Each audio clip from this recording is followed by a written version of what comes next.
You've probably heard the saying, don't put all your eggs in one basket. But I disagree with that. And that's because if we don't focus on one thing, then do you think we'll ever succeed and really reap the rewards of that one thing? Probably not. Because by spreading ourselves thin, by trying multiple things all at once, and trying to multitask a project and our life, then we just don't get that depth. We don't experience the depth and the gold or the rewards of that experience. And so many people jump from one thing to the next. Like, I have done the same. I have a million hobbies. I try different things all the time. And I haven't really put my focus into one or two of those things. I normally just try fit them all into my roster. And I think that's great because as we're young, we're still figuring out what our identity is. We figure out what we like and what we dislike.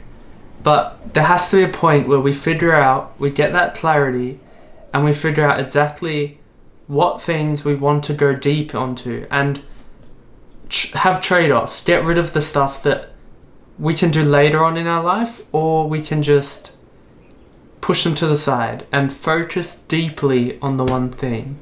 So before you do dive in, you do need that clarity. You need to know why you want this thing, or what actually drives you.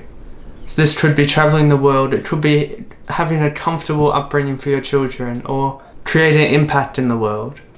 And then if your why is strong enough, your how will reveal itself, and you'll start going deep the deeper you go. And then when you're aware of that, you can start diving deep and making the significant progress that is required.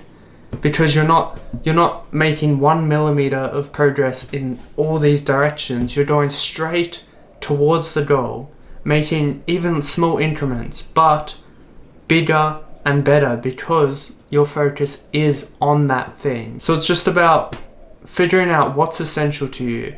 And the book Essentialism by Greg McKeown, his philosophy is less but better.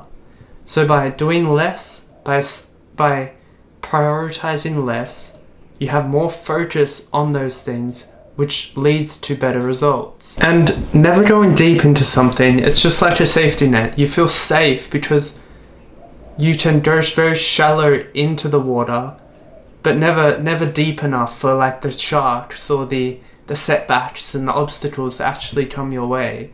So you'll only hit real success in whatever it is you want if you dive deep, if you push past your comfort zone and really focus your attention on one thing. So get clear on what you want, why you want it, and focus your attention and go deep into that thing, because the more you stay in this shallow, safe environment, the less likely you are to actually achieve or experience the rewards of those goals. And don't be afraid to give everything your all, because at least you know that if that fails completely, you can learn from that, and you know that you did do your best. You gave it the most effort rather than just adding it into your list of things and multitasking an array of things at a time. So I couldn't recommend it enough. Dive deep into the thing that you want and don't stop. Just keep moving forward. And I hope this can give you some wisdom, some knowledge that it's so important to do this, to dive deep. And if you enjoyed, please like, subscribe, and peace.